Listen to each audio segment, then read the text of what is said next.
এক রাতে আমি আমার স্বামীকে দুধ খাওয়াচ্ছিলাম, তখনই আমার যুবক ভাইপো আমাদের ঘরে চলে এলো এবং তাকে দুধ খেতে দেখে জিজ্ঞাসা করতে লাগল, চাচা, আপনি ছোট বাচ্চাদের মতো দুধ কেন খাচ্ছেন? যদি আপনি খারাপ না মনে করেন তাহলে আমাকেও কিছু দুধ দিতে পারেন। আমি যেই হ্যাঁ বললাম, সে তৎক্ষণাৎ আমার বুকে নেমে গেল। নমস্কার বন্ধুরা, আমার নাম কণিকা। আজকের এই রোমাঞ্চকর গল্পে আপনাদের সবাইকে স্বাগতম। আমার বিয়ে হয়েছিল এমন একজন মানুষের সাথে যিনি বয়সে আমার চেয়ে অনেক বড় ছিলেন। তার নাম ছিল সাহিল। যখন আমার বয়স ছিল ২০ বছর, তখন তার বয়স ছিল ৪০ বছর। তিনি আমার একদমই পছন্দের ছিলেন না। তাকে দেখলেই আমার প্রচণ্ড রাগ হতো এবং আমার ধৈর্য শেষ হয়ে যাচ্ছিল। আমি খুব সুন্দরী ছিলাম, আর আমার স্বামী আমার সৌন্দর্য দেখে খুব খুশি হতেন। কিন্তু তিনি আমার একদমই পছন্দের ছিলেন না, আর আমি তাকে আমার সাথে শুতে দিতাম না। তিনি সবসময় আলাদা বিছানায় শুতেন, আর আমি তাকে আমার কাছেও আসতে দিতাম না। কিন্তু ধীরে ধীরে আমি আমার জীবনে একজন পুরুষের অভাব অনুভব করতে শুরু করলাম। কিন্তু যাই হোক, আমি আমার বৃদ্ধ স্বামীর সাথে সম্পর্ক করতে চাইতাম না। আমি একা একা জীবন কাটাচ্ছিলাম, যখন হঠাৎ একদিন আমার দেবরের ছেলে, অর্থাৎ আমার ভাইপো, আমাদের বাড়িতে চলে এলো। তার নাম ছিল প্রতীক। আমি প্রতীককে প্রথমবার দেখছিলাম, কারণ আমাদের বিয়ের সময়ও সে কোনো কাজের জন্য আসতে পারেনি। প্রতীক বাড়িতে আসার পর সবাইকে দেখে নীল এবং আমাকেও জড়িয়ে ধরল। কিন্তু যেই প্রতীক আমার সাথে কথা বলার চেষ্টা করল, আমার স্বামী রাগান্বিত দৃষ্টিতে তার দিকে তাকালেন। পরিবেশ বেশ উত্তপ্ত হয়ে গিয়েছিল। এই পরিবেশকে একটু ঠান্ডা করতে আমি প্রতীককে জিজ্ঞাসা করলাম, আরে প্রতীক, হঠাৎ করে বাড়িতে আসার সুযোগ কিভাবে পেলে? আমি এতটুকু জিজ্ঞাসা করেছিলাম, তখনই পেছন থেকে আমার শাশুড়ির কণ্ঠ শোনা গেল, বাড়িতে আসার কারণ জিজ্ঞাসা করার তুমি কে? আমার ছেলের ছেলে এখানে আসবে না তো কোথায় যাবে? আমি শাশুড়ি মাকে বললাম, আপনি সবসময় আমার কথার ভুল অর্থ কেন নেন? আমি শুধু এজন্য জিজ্ঞাসা করছিলাম যে সে আমাদের বিয়েতেও আসেনি, তাহলে হঠাৎ করে কিভাবে সময় পেল? তখন প্রতীক বলল, দাদি, চাচি আমাকে একটি সাধারণ প্রশ্ন করেছিলেন, আপনি তার উপর এত রাগ করছেন কেন? আমি এসেছি সবাই যেন খুশি থাকে, আর এই ঝগড়া বন্ধ করুন গো। তারপর প্রতীক বলল, চাচি, আপনার বিয়েতে আমার ইউনিভার্সিটি পরীক্ষা চলছিল, তাই আমি আসতে পারিনি। কিন্তু আমি মনে মনে চেয়েছিলাম যে আমি আপনার বিয়েতে আসব। দুঃখের বিষয় তা হয়নি।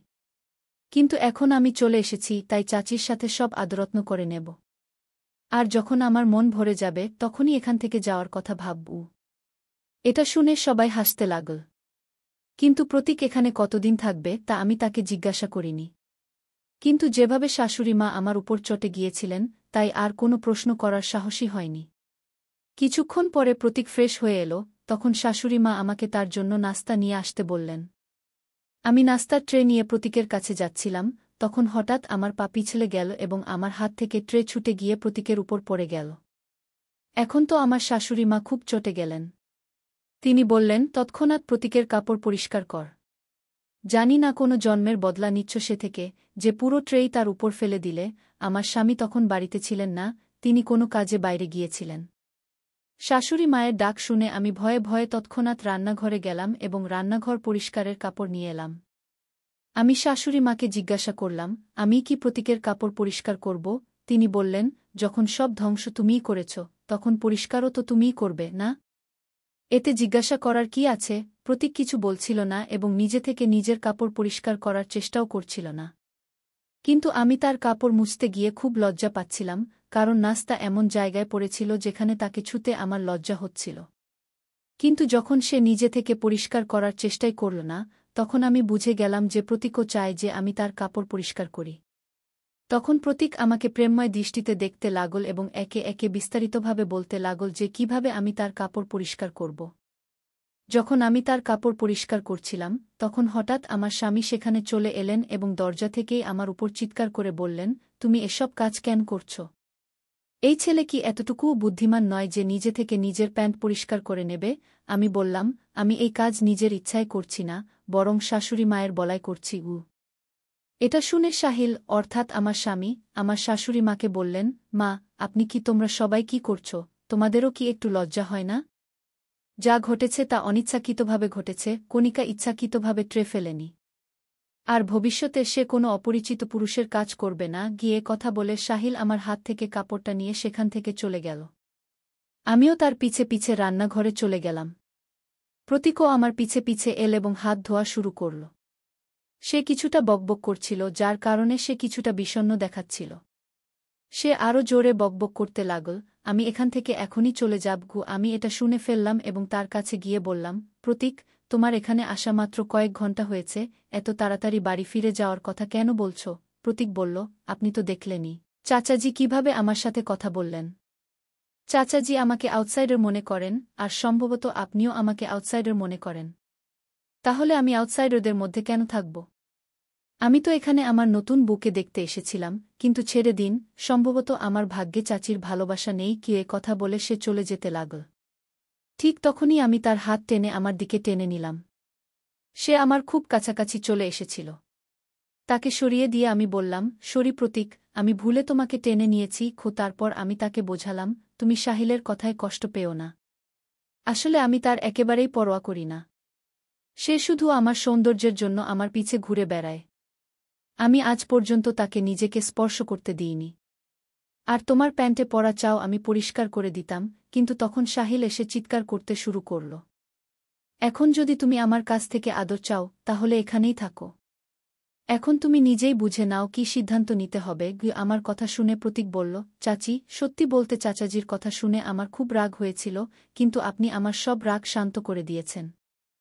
আমি শুধু আপনার জন্যই এখানে থাকছি। কে এ কথা বলে প্রতীক আমাকে জড়িয়ে ধরল। প্রতীকের এই ছোট ছোট আচরণ আমার মনে কিছু প্রভাব ফেলতে শুরু করেছিল। আর দেখতে দেখতে তার বাড়ি আসার 5 দিনও হয়ে গেল। এই 5 দিনে সে বাড়ির সদস্য হয়ে গিয়েছিল। প্রতিদিন সকালে সাহিল তাকে নিজের সাথে দোকানে নিয়ে যেত। আমার স্বামীর একটি জেনারেল স্টোর ছিল, আর সে প্রতীককে একঘেয়েমি থেকে বাঁচাতে তাকে সাথে নিয়ে যেত। কিন্তু প্রতীকের আশায় বাড়ির কাজ অনেক বেড়ে গিয়েছিল, আর এই সব কাজের বোঝা আমার উপরেই পড়েছিল। কারণ শাশুড়ি মা সারাদিন মন্দিরেই কাটিয়ে দিতেন। আমার স্বামীর আয়ও এত কম ছিল যে আমরা কোনো চাকরানি রাখতে পারতাম না। আমার পুরো বাড়ির খরচ শুধু তার দোকানের আয়ই চলত। একদিন আমি আমার স্বামীকে বললাম, সাহিল, এখন এত কাজ আমি একা করতে পারি না। প্রত্যেকের আলাদা আলাদা দাবি থাকে, আর এখন তো আরও একজন সদস্য বেড়ে গেছে। শাশুড়ি মাও আমার কোনো সাহায্য করেন না। এখন তুমিই বলো, আমি একা এত কাজ কিভাবে করব? বাইরে দাঁড়িয়ে শাশুড়ি মা আমাদের সব কথা শুনে ফেলেছিলেন। তিনি সঙ্গে সঙ্গে ঘরে এসে বললেন, এখন তুমি কি চাও যে আমি এত বয়সে কাজ করি? আর তুমি আমার ছেলের কান কেন ভরাচ্ছ? যা বলার আছে আমাকে বল। তারপর আমার আর শাশুড়ি মায়ের মধ্যে ঝগড়া শুরু হয়ে গেল। সাহিল আমাদের দুজনকে শান্ত করল এবং বলল, এখন মা কাজ করতে পারবেন না, আর আমি বাড়িতে চাকরানি রাখতে পারি না। তাহলে যার কারণে কাজ বেড়েছে সেই তোমার সাহায্য করবে? সাহিল বলল, প্রতীক এখন থেকে দোকানে যাবে না, সে এখানেই থেকে কণিকার সাহায্য করবে। আমার স্বামী তার দায়িত্ব থেকে মুক্তি পেতে তার যুবক ভাইপোকে আমার সাথে বাড়িতে একা রেখে যাওয়ার সিদ্ধান্ত জানাল। আমি আর কিছু বললাম না এবং তার সিদ্ধান্ত মেনে নিলাম। পরের দিন থেকে প্রতীক আমার সাথে থাকতে শুরু করল এবং সব কাজে আমাকে সাহায্য করতে লাগল। নাস্তা করার পর শাশুড়ি মা মন্দিরে চলে যেতেন, আর সাহিল দোকানে চলে যেতেন। তাদের চলে যাওয়ার পর আমি নাস্তা করতাম। প্রতীকও আমার সাথে বসে নাস্তা করত। শাশুড়ি মা আর সাহিল চলে যাওয়ার পর প্রতীক কিছু অদ্ভুত আচরণ করতে শুরু করত। যতক্ষণ তারা বাড়িতে থাকত ততক্ষণ প্রতীক আমার থেকে দূরত্ব বজায় রাখত। সবাই চলে যাওয়ার পর সে আমার কাছাকাছি আসতে শুরু করত। তবে ভালো দিক ছিল যে শাশুড়ি মা কখনো হঠাৎ বাড়ি চলে আসতেন, যার কারণে প্রতীক ভয়ে কিছুটা দূরে সরে যেত।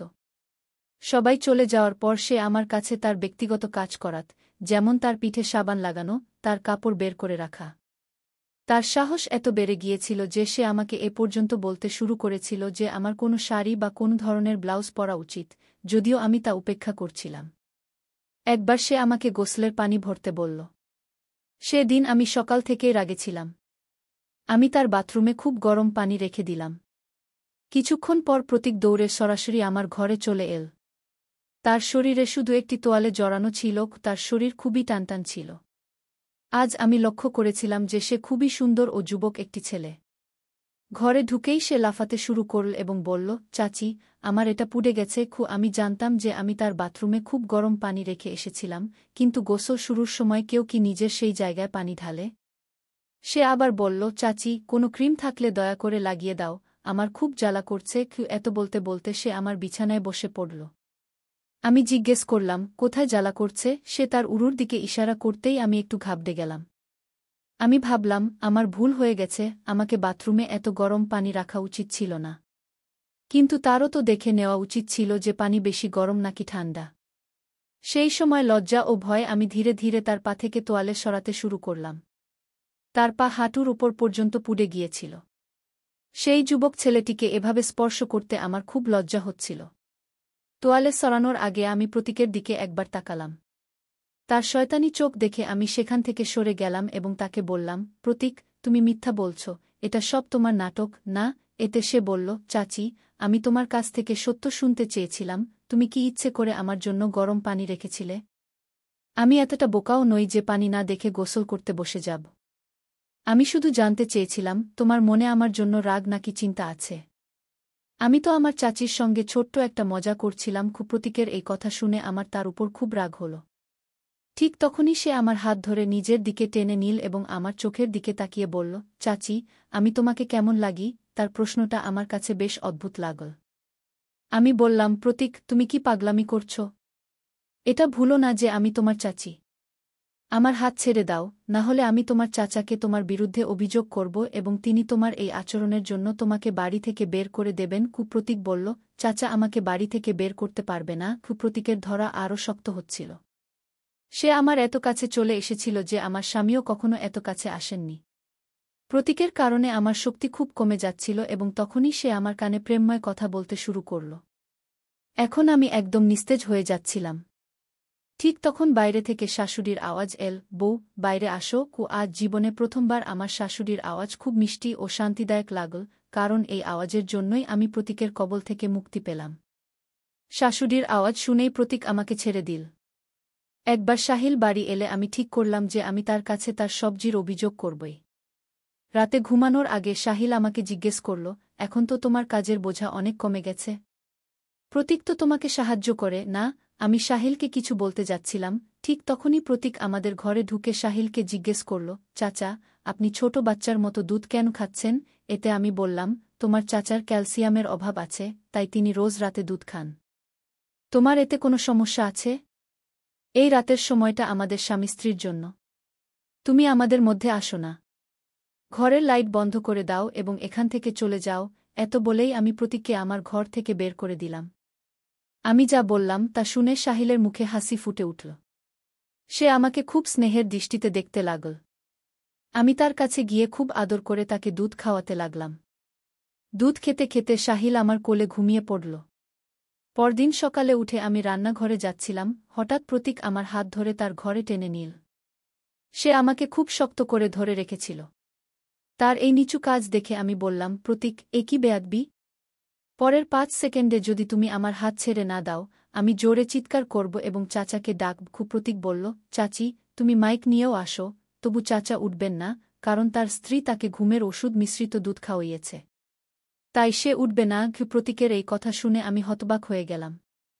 সে তার মোবাইলে আমাকে একটি ভিডিও দেখাল এবং বলল, এটা দেখো চাচি, আমি তোমাকে দুধে ঘুমের ওষুধ মিশাতে দেখেছি।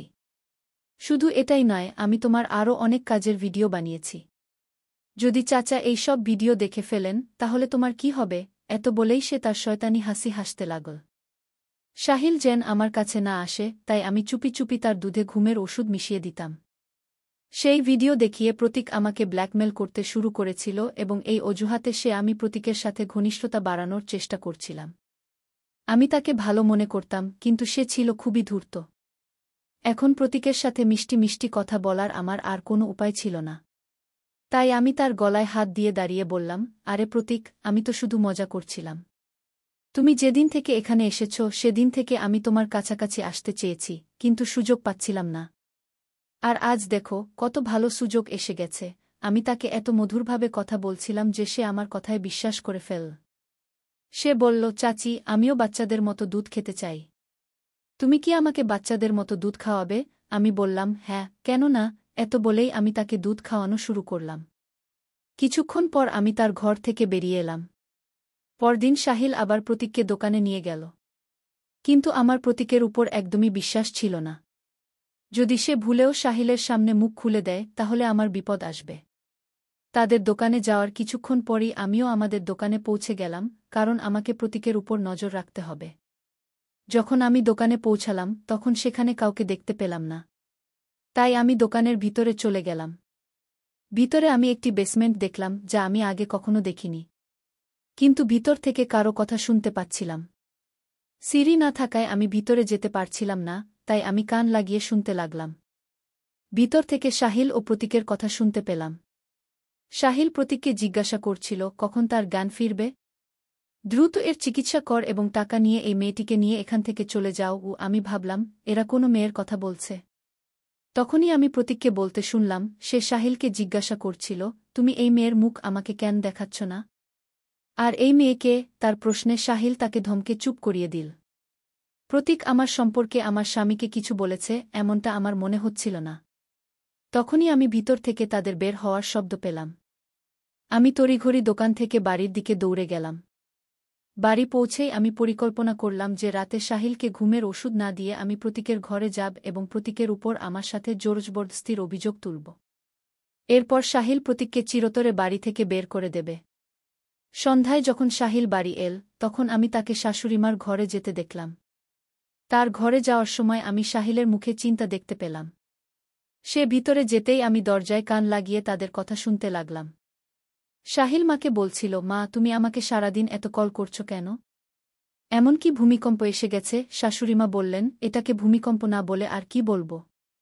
তোমার বিয়েকে পুরো 1 মাস হতে চলেছে কিন্তু এখনও তোমার বউ কোনো সুখবর দিল না। তুমি পুরুষ নাকি কিছুই না? যদি সে শিগগির প্রেগন্যান্ট না হয় শাশুড়িমা কিছু বলতে যাচ্ছিলেন এমন সময় পেছন থেকে প্রতীক ও চাচি কি বলে ডাকল। প্রতীকের আওয়াজ শুনে শাশুড়িমা চুপ হয়ে গেলেন। আমার পরিকল্পনা অনুযায়ী রাতে আমি সাহিলকে ঘুমের ওষুধ দিলাম না। সাহিল ঘুমোতে যেতেই আমি প্রতীকের ঘরে গেলাম এবং তাকে আদর করে জড়িয়ে ধরে বললাম, আমি তোমার সাথে যে প্রতিশ্রুতি দিয়েছিলাম তা রাখছি। এখন আমি তোমার। প্রতীক যেই আমার কাছাকাছি আসতে লাগল অমনি আমি জোরে জোরে চিৎকার করতে লাগলাম, বাঁচাও, কেউ তো বাঁচাও। আমার আওয়াজ শুনে সাহিল দৌড়ে এসে বলল, দেখো তোমার ভাইপো আমার সাথে জোরজবরদস্তি করার চেষ্টা করেছে।